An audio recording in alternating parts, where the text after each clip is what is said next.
Oameni buni, priviți cum arată acest pom, această tulpină, mai bine spus. Avem părți cu mușchi, părți care deja, observați, au început să se desfacă de pe tulpină, să cadă. Una din lipsa precipitațiilor, doi, curenții de aer care acum au pe unde să-și facă, eu știu, simțită prezența, plus tratamentele pe care eu le-am aplicat în toamnă. Aici mă refer la un ulei horticol, un insecticid, o soluție pe bază de cupru. Și priviți toate aceste părți, toate aceste coși care se desprind foarte, foarte ușor. Priviți.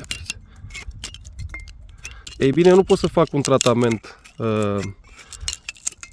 aferent perioadei fără să nu îndepărtez aceste coși, aceste părți din scoarță, deoarece rolul uleiului horticol, să spunem, și al insecticidului este să distrugă tot ce înseamnă ouă dăunători, iar al uleiul horticol formează ca o peliculă ce va distruge în totalitate tot ce este acolo de desubt, sub acea peliculă. Doar că, odată cu pulverizarea tratamentului, aici unde eu am desfăcut aceste părți de scoarță, or să rămână dăunătorii și pot spune că tratamentul și munca este așa, nu știu, pe jumătate benefică.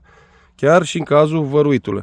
Așa că eu urmează să fac un tratament de care o să vă vorbesc imediat pentru a nu mai avea astfel de imagini și plus fac această lucrare cum de altfel am făcut-o toată ziua și mai am. Adică tot ce înseamnă părți uscate, priviți. Eliminăm. Cum arată acum? Foarte bine. Plus că soluția, fie vorbim de var, fie vorbim de soluții folosite pentru tratamentele specifice și aferente acestei perioade, or să aibă mult mai mult efect față de zona, cum o vedeți și aici, care este plină cu mușchi și cu alte părți din scoarța copacului care or să cadă, dar în timp. Ia priviți. Priviți câte larve sunt aici. După ce am eliminat o parte din scoarță. Ia priviți aici. Plus sunt convins că sunt și foarte multe ouă. Exact ce trebuie. Bun găsit la un nou clip, sunt Daniel pentru cei care nu mă cunosc. Astăzi, la fel, am stat și am acordat atenție sporită pomișorilor mei. Pentru cei care, sigur, 100% de la bun început au spus: băi, ăsta niciodată nu o să facă fructe în acea livadă, să știți că vă înșelați.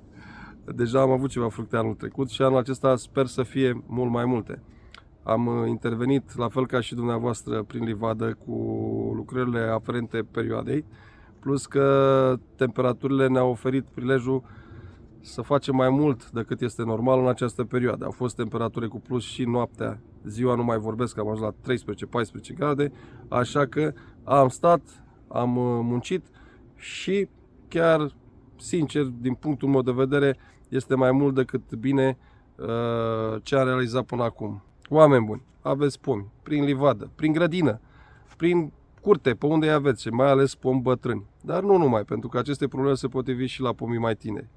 Încercați, înainte să-i văruiți, să-i stropiți, să faceți exact ce v-am arătat eu. Adică luați părțile care se exfoliază, acele bucăți de scoarță după tulpină și eliminați-le. Le dați jos, dar nu le lăsați la tulpină că n-ați rezolvat nimic. Pentru că dăunătorii știu cum să ducă acolo înapoi, o parte din ei, bineînțeles, și să-și mărească efectivul.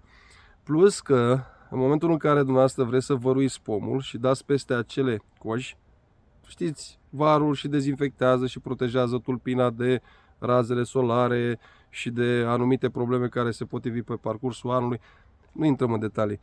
Același lucru se va întâmpla. Dăm pe deasupra, dar de desubt varul nu o să ajungă și atunci dumneavoastră o să aveți decât un pom care arată bine, nu un pom care o să fie puțin mai protejat în momentul în care dumneavoastră ați văruit.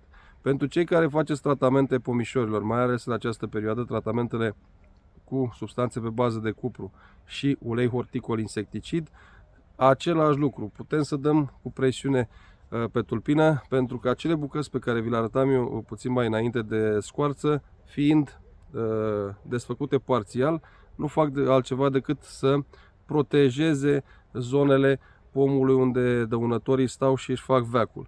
Așa că odată dându-le jos avem mai multă siguranță că nu am muncit degeaba.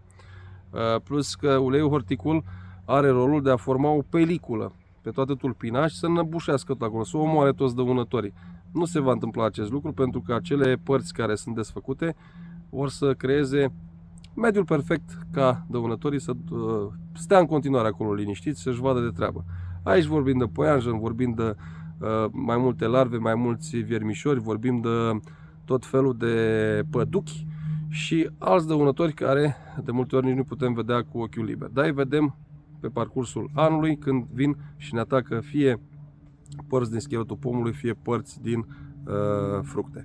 Pentru licheni, pentru mușchi pe care vi-am prezentat, am mai făcut un clip cu ceva timp în urmă și acolo puteți vedea mult mai bine cum arăta livada acum ceva timp. Deci pentru licheni și mușchi o să fac un tratament cu Antimus, un fungicid care se folosește și se aplică mai ales în perioada când pomul încă nu a intrat în vegetație, adică în repausul vegetativ. Cred că o să combin, nu știu dacă este indicat, n-am făcut acest lucru până acum și nu pot să postez în omul care le știe pe toate, să aplic în același timp, pentru că am o suprafață destul de mare, Antimusul cu un șamp o să folosesc eu aici, pentru că va proteja pomii odată de focul bacterian, odată de rapăn și nu în ultimul rând o să cicatrizez toate acele zone pe care le-am făcut în urma intervențiilor acestei perioade. Oameni buni, dumneavoastră mă gândesc că acasă o parte dintre dumneavoastră faceți același lucru pe care îl fac și eu, adică acordați puțin mai multă atenție pomilor decât ar fi normal. La mine sunt obligat de situație pentru că vreau să-mi demonstrez mie, în primul rând, că acești pomi nu sunt morți. Au fructificat anul trecut, anul acesta sunt deja semne mult mai puternice, cum că am avea un rod bogat, dar avem nevoie și de precipitații. Nu am avut zăpadă, nu am avut precipitații, acum este puțin norat. Temperaturile au fost cu plus și ziua și noaptea.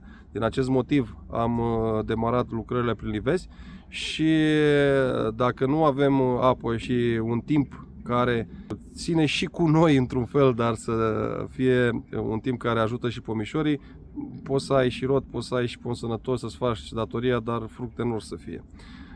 Nu intrăm în detalii, bănuiesc de unde sunt aceste probleme care din an în an devin tot mai vizibile și pot spune decât atât. Vara, din punctul meu de vedere, rachetele acelea antigrindine, să știți că schimbă totul. Și cred că urmările acelor intervenții se văd și acum iarna. Este un punct de vedere. Nu știu, dacă sunteți de acord cu mine, puteți să lăsați la secțiunea comentarii și dumneavoastră o părere. Și prin asta am spus tot. Așa că, fie că văruiți, fie că aplicați anumite tratamente în această perioadă, încercați să faceți aceste lucruri pe care vi le-am arătat eu. În cazul în care aveți pomi care vă oferă posibilitatea, puteți să nu folosiți această sculă, cum e la mine, un șpaclu, să dați acele păr jos, puteți folosi o perie de paie.